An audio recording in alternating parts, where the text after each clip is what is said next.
I don't think that there's any way you can square with what happens in the embalming room with that directive to let the dead rest in peace. Embalming is essentially a three-part process. First part is basically positioning the body into the way that you want it to appear in the casket. It involves often stitching the mouth shut. It involves the use of eye caps, plugging orifices, cleansing the body, and what have you. You've got the funeral director removing the blood from the body and then pumping into the body a preservative made up mostly of formaldehyde. Formaldehyde is, extremely bad for the person that's doing this task. So, I mean, there are certainly other forms out there. We use what's called a glutaraldehyde, which is much safer for me to be around. Even with the ventilation hoods that we have and things like that, it's just better off for anybody that's involved in this line of work, especially if you do it for 30 or 40 years.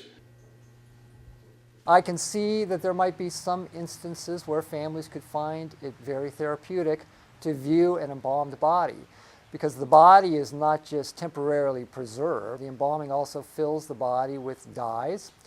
It creates the consistency to the skin that looks like the deceased is living.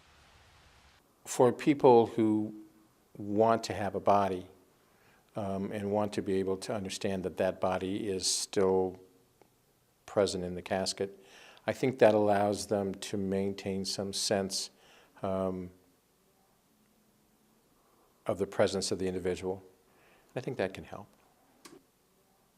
And I think the part that most people don't realize happens is the third stage in embalming. And that involves removing the many billions of bacteria that reside in the gut, in the inner organs of the body. The embalmer, in order to reach those inner organs, takes the trocar, which looks as much as anything like an arrow, and then shoves it into the gut. And with each pushing in and pushing out, he punctures one of those inner organs, releases all the bacteria there, and then through that suction is able to siphon up the inner material, the inner organs, the bacteria, the fecal matter, whatever undigested food was in the remains, and then that is literally sucked out of the trocar through those little holes in the shaft, and then is carried from the tube down through into basically the slop, what they call the slop sink, and then into the sewer system. Embalming had been considered a pagan practice, an Egyptian practice, and was thus limited to use on cadavers that were being used for anatomical study. But then we have the Civil War in early 1860s. Many of the battles were fought on the battlefields of the rural South, so families in the North would send emissaries, family members, friends, early undertakers, to locate the remains of their deceased and to bring them home. That journey north could be many thousands of miles, and if it occurred particularly during the summer months, in the sweltering conditions of the rail cars, the bodies might actively decompose. In some cases, the decaying gases, putrefying gases, would build up within the coffin sufficient to explode it. And then you have the embalming of Abraham Lincoln. Abraham Lincoln was fascinated by the embalmings of some of his generals and colonels who had been slain in the war.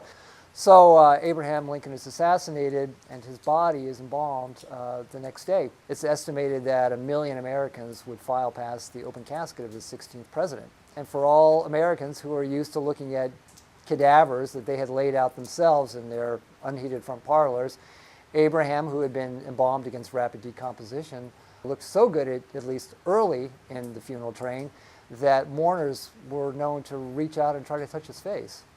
So it was through those 1 million Americans looking at this embalmed president that I think helped sell the practice to a population that had been somewhat wary of it.